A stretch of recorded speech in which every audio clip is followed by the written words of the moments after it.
Bismillahirrahmanirrahim. Teman-teman yang baik, terima kasih sudah menonton acara ini, dan saya juga merasa gembira bisa bersua lewat media podcast ini. Hari ini saya akan membahas hal-hal yang memang lagi hangat di sekitar kita. Beberapa kawan saya, para mahasiswa, juga mungkin mahasiswa perguruan tinggi yang lain, itu terutama yang memang di semester akhir yang harus menulis proposal skripsi. Nah, sebagian mungkin kebingungan atau merasa tidak tahu apa yang harus dilakukan, sementara waktu harus segera dimulai untuk menyusun proposal skripsi. Di sini saya ingin memberikan tip atau strategi ya, umum lah atau biasa. Bagaimana sih agar kita bisa menulis proposal skripsi ini? Nah, teman-teman, untuk menulis proposal skripsi itu, pertama-tama tulislah atau pikirkanlah hal yang Anda sukai. Karena kalau Anda menulis yang tidak Anda sukai, Anda bisa berhenti ya. Tidak akan muncul semangat itu. Etos tidak akan muncul. Jadi pertama Anda harus menyusun proposal tema-tema yang Anda sukai. Itu yang pertama. Yang kedua, tema yang Anda kuasai. Jadi bukan hanya Anda sukai, Anda cintai, tapi juga harus Anda kuasai. Nah, Anda harus menginventarisir apa saja sih yang Anda kuasai itu. Yang Anda kuasai, yang Anda pelajari. Kalau mahasiswa filsafat, tentu tema-tema filsafat yang mereka kuasai, sejarah filsafat, atau mungkin perdebatan di kalangan para filsuf, kemudian teori-teori filsafat, itu pasti Anda kuasai. Meskipun memang tidak harus 100% menguasai, tapi Anda pasti tahu karena Anda sudah mempelajari itu selama 4 tahun, 5 tahun. Yang ketiga, sumbernya ada di dekat Anda. Ya. Sumbernya mudah, referensinya mudah. Nah, 3 hal ini Anda perhatikan ya. Jadi proposal yang Anda tulis itu, pertama yang Anda sukai, yang kedua yang Anda kuasai, dan yang ketiga yang bahan atau datanya mudah diakses. Nah, itu pikirkan ya. Itu adalah step awal. Step yang kedua, biasanya penelitian itu seperti proposal skripsi, itu harus berdasarkan penelitian lagi. Jadi, bahan baku yang Anda tulis itu harus penelitian lagi. Maksudnya penelitian itu yaitu literatur, buku-buku atau jurnal, atau tesis, atau disertasi. Jadi sumber-sumber penelitian itu harus berkualitas, harus ilmiah. Pilihlah jurnal-jurnal yang memang grade-nya tinggi. Pilihlah jurnal yang masih hangat ya, 1 dekade belakangan ini. Kemudian pilih tesis, jangan pilih skripsi lagi. Karena Anda sedang menulis skripsi, Anda harus pilih tesis. Tentu saja temanya terkait dengan tema yang Anda tulis. kemudian disertasi. Jadi Anda koleksi itu, kumpulkan ya, download atau fotokopi atau diskusikan ya. Pokoknya sesegera mungkin Anda harus punya koleksi eh, jurnal ya, disertasi, tesis. Jangan artikel biasa, apalagi artikel-artikel yang tidak jelas dari internet. Jadi koleksilah secepat mungkin ya, sebanyak mungkin. Jadi kalau jurnal, usahakan misalnya 20, 15 jurnal. Demikian juga tesis misalnya 7, 5. Itu Anda kumpulkan terkait eh, eh, temanya yang masih seputar tema yang Anda tulis. Nah itu baca ya, baca dengan seksama ya, baca dengan pelan-pelan. Nah membaca pun ada seninya. Jadi bagaimana Anda membaca literatur ilmiah tadi? Tentu saja pasti Anda sudah belajar itu.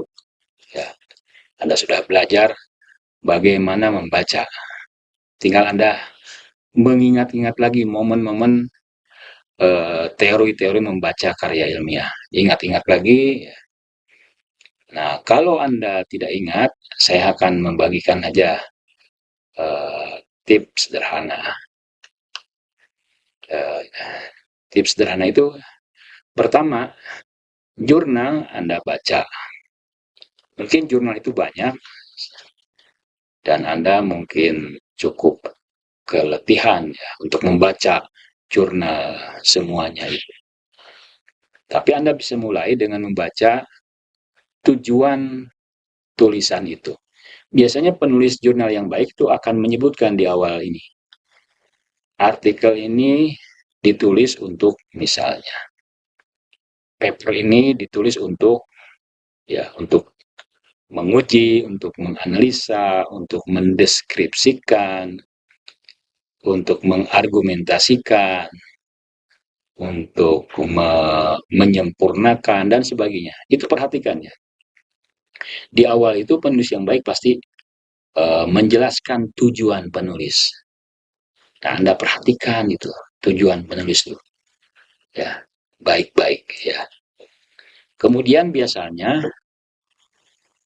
setelah Anda memperhatikan tujuan tulisan itu, tulisan jurnal itu, tujuan si penulis dalam menulis tema di jurnal itu, demikian juga di tesis, demikian juga di disertasi, lalu Anda lihat kesimpulannya.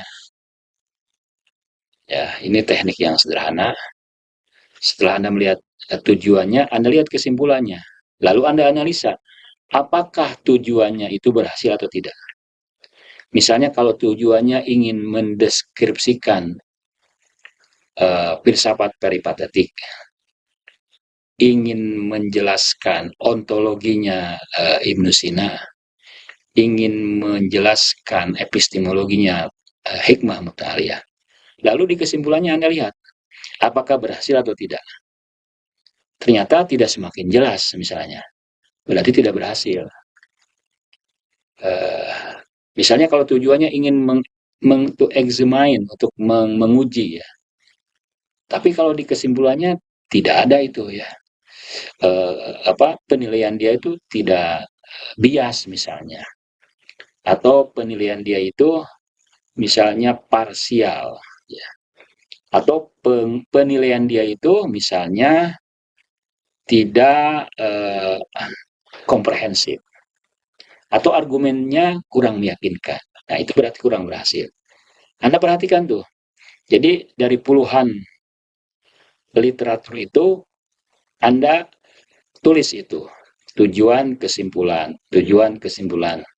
Anda lihat ya, Anda evaluasi, Anda nilai. Nah, dari sana Anda akan melihat celah ya. Celah yang belum, yang tidak diselesaikan dengan baik oleh seorang penulis. Ya. Jadi mungkin si penulis itu argumentasinya kurang meyakinkan, kurang lengkap misalnya. Mungkin penulis dalam menjelaskannya bias, bias teologi, bias fikih, bias latar belakang, bias politik. Misalnya Anda melihat itu, mungkin penulis dalam menuliskannya misalnya kurang merujuk ke referensi aslinya, kurang merujuk ke kitab-kitab aslinya. Anda pasti melihat itu. Mungkin penulis misalnya tergesa-gesa dalam menyimpulkannya, kesimpulannya misalnya terlalu terlalu lemah, tidak logis, ya, masih mengandung hipotesa. Jadi Anda akan menemukan banyak hal. Dari banyak hal itu pasti Anda akan melihat gagasan baru yang belum diselesaikan, yang masih belum dijelaskan, yang masih belum diuji. Nah, di sana bahan untuk proposal skripsi Anda. Jadi Anda sudah pasti menemukan hal-hal yang baru. Kalau Anda tidak merujuk ke literatur, bisa jadi proposal skripsi Anda repetisi, mengulang-ulang. Ini sudah dibahas, ini sudah ditulis. Anda menulis hal yang sama, tokoh yang sama misalnya, masalah yang sama. Karena Anda tidak mendasarkan penelitian Anda pada penelitian sebelumnya. Nah, jadi kalau kita mengikuti prosedur ilmiah, penelitian kita itu berbasiskan penelitian lagi. Penelitian yang grade-nya tinggi, ya, tesis, skripsi yang sudah diuji, ya. Kalau tesis, skripsi yang sudah diuji, yang sudah lulus. Kalau jurnal, grade-nya misalnya Sinta 1, 2, 3, atau bahkan Scopus. Maka Anda akan menemukan bahan baku, celah untuk Anda tulis. Nah, di sini menguntungkan bagi Anda, karena Anda menemukan hal yang baru, sumbernya sudah ada pada literatur tadi. Jadi Anda sudah punya bahan teori-teorinya, kerangka teorinya, tinggal Anda memeringkan ke samping, ya, mengarahkan ke arah lain. Kalau ini terlalu luas, Anda lebih spesifik misalnya. Kalau ini argumentasinya lemah, Anda memperkuat. Kalau misalnya argumentasinya kurang, Anda menambah argumentasinya. Nah, itu memudahkan bagi Anda. Kemudian, tulis outline. Setelah itu Anda step-step itu Anda perhatikan, Anda tulis, Anda jaga, ya, Anda ingat-ingat, lalu tulis outline. Outline itu harus mendetail. Misalnya apa saja yang harus Anda tulis. Latar belakang, misalnya latar belakang ini, latar belakang masalah. Latar belakang itu ada dua, ada latar belakang masalah, ada latar belakang sejarah. Ini harus dibedakan. Karena saya melihat bahwa kebanyakan mahasiswa kita masih sering menggunakan latar belakang sejarah. Belum menuliskan, mengemukakan latar belakang masalahnya. Latar belakang sejarah itu terlalu umum. Latar belakang sejarah itu kadang-kadang penelitiannya tidak spesifik. Itu masalah-masalah yang di luar. Tapi kan penelitian ini berbasiskan buku data. Jadi Anda perhatikan tuh. Jadi mungkin outline Anda misalnya pertama menuliskan latar belakang sejarah. Sejarah mengapa Anda tertarik menulis itu? Mengapa ini harus ditulis? Kemudian latar belakang masalah. Nah, latar belakang masalah itu terkait dengan penelusuran Anda atas literatur tadi. Anda menemukan hal yang baru, menemukan celah-celah yang baru. Setelah latar belakang masalah dan sejarah, lalu identifikasi masalah. Itu relasi antara latar belakang sejarah, latar belakang masalah, kemudian identifikasi masalah, rumusan masalah, tujuan penelitian, kemudian outline, ya, bab 1, bab 2, bab 3, dan kesimpulan, ya. Itu adalah hubungan yang logis, ya, yang rasional. Karena penelitian ini, hal yang paling penting yang harus diperhatikan adalah metode. Anda harus menulis dengan memperhatikan metode, dengan menggunakan metode ilmiah. Karena kalaupun tulisan Anda itu berbasiskan karya-karya ilmiah, jurnal ilmiah, tesis, disertasi, tapi kalau ditulisnya acak-acakan, ditulisnya asal-asalan, hubungan antara konsep proposisi mengalir begitu saja tanpa sebab kausalitas, maka itu rusak, runtuh. Jadi metodologi adalah nyawa atau kerangka dari penelitian. Metodologi sederhananya untuk tingkat S1 ya, sebagai seorang peneliti pemula, itu lawan dari asumsi, lawan dari hipotesa. Jadi bagaimana proses Anda menulis itu harus ilmiah. Ilmiah ketika Anda menemukan masalah, yaitu dengan berdasarkan penelitian sebelumnya, sebanyak mungkin. Sebanyak mungkin. Semakin banyak Anda menemukan literatur-literatur ilmiah yang Anda baca, maka semakin lebih baik, semakin berkualitas penelitian Anda. Nah, jadi metodologi awal adalah Anda berdasarkan penelitian sebelumnya. Kemudian ketika Anda menuliskan, pasti Anda menuliskan konsep-konsep. Perhatikan konsep ini, konsep kunci ini ya. Konsep itu harus kunci dan baku. Baku artinya itu diterima oleh kalangan ilmuwan. Kalau Anda menulis di kalangan para filsuf, maka istilah itu memang beredar di kalangan para filsuf, klasik, modern, maupun kontemporer. Perhatikan itu. Anda tidak boleh menciptakan konsep-konsep baru. Anda tidak boleh menciptakan proposisi-proposisi baru. Kemudian juga alur atau struktur kronologis itu harus ilmiah, tidak boleh melompat-lompat. Mengapa Anda menyimpulkan langsung? Itu harus ada alasan. Harus ada argumentasi yang memperkuat argumentasi Anda. Nah, outline itu harus sedetail mungkin. Dengan outline itu, jadwal harian Anda, mingguan Anda, tertata dengan baik. Jadi Anda tahu nih, tulislah ya dalam buku harian Anda, hari ini apa, misalnya hari ini harus menulis latar belakang sejarah. Besok misalnya harus menulis rumusan masalah. Besok harus menulis tujuan penelitian dan seterusnya. Harus detail, sedetail mungkin sehingga waktu Anda efektif. Dan menulislah setiap harinya. Saya ingat Menteri Ekonomi kita, Koordinator Ekonomi Sri Mulyani, itu waktu dia S1, waktu jadi mahasiswa S1, dia hampir putus asa menulis skripsi. Karena mungkin kesulitan atau tidak tahu atau kebingungan.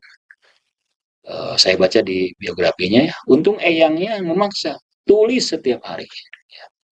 Menulis setiap hari. Akhirnya dia menulis setiap hari sampai skripsinya selesai. Kalau skripsinya tidak selesai, dia tidak akan jadi doktor ekonomi sampai sekarang ini. Karena proses Anda misalnya ke jenjang tingkatan karir akademi yang lebih tinggi, itu ditentukan dari sekarang. Kita atau Anda harus suka memaksimalkan, mencerdaskan literasi Anda. Karena itu salah satu bagian yang akan menyempurnakan kemanusiaan kita. Literasi Anda sebagai seorang mahasiswa, yaitu dengan menulis proposal yang berkualitas, yang ilmiah. Nanti ada lagi yang harus Anda sempurnakan, matangkan. Misalnya aspek sosial Anda, aspek kematangan emosi Anda, dan sebagainya. Tapi sekarang selama Anda masih kuliah, yang harus Anda pertimbangkan adalah kualitas kognisi Anda, kualitas otak Anda, kualitas mental Anda, kualitas pikiran Anda, yaitu dengan menulis secara ilmiah. Karena menulis itu bukan hanya akan melahirkan kontribusi yang ilmiah bagi masyarakat, tapi juga membuat Anda bahagia, membuat keluarga Anda bahagia. Anda melahirkan karya yang ditulis dengan benar, dengan baik, dengan ilmiah. Itu yang akan berharga. Bisa jadi kontribusi Anda hanyalah setipis ya, setitik aja. Tapi setitik itu sangat berharga di kalangan para ilmuwan. Karena setitik itu, maka akan terbukakan simpul-simpul lain yang masih menjadi misteri. Yang lain nanti akan menambahkan, membukakan titik lain yang memperluas. Ilmu adalah batu bata pengetahuan. Sedikit demi sedikit kita menyusun batu bata. Batu bata Anda yang susun adalah misalnya Anda menjelaskan hal yang baru dari penelitian-penelitian sebelumnya. Nah, yang lain nanti itu akan melanjutkan dari penelitian Anda. Nah, itulah kontribusi ilmiah Anda sebagai seorang ilmuwan.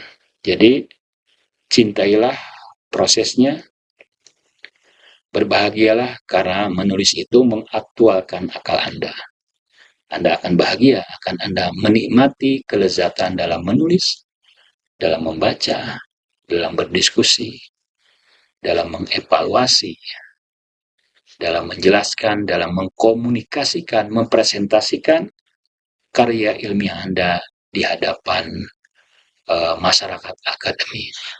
Saya kira itu mudah-mudahan bisa bermanfaat bagi saya terutama dan bagi adik-adik mahasiswa. Terima kasih atas perhatian Anda semua. Wassalamualaikum warahmatullahi wabarakatuh.